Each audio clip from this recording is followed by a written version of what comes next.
E o motivo é, por exemplo, também me a proponer na ministra para nós começar com investigação e essa awarda aprovada também do colega para começar com um sondeio com, por exemplo, o governo para câmbio turso auto elétrico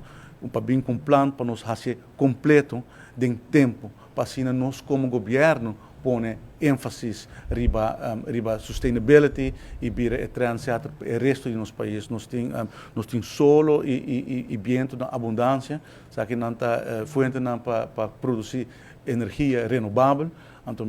nós como país nós temos que ir em direção nós não porta país que está dependente de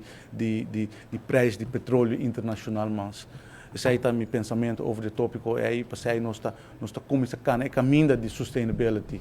E lamentavelmente toma tempo, mas o passo não está guardado por isso e acaba.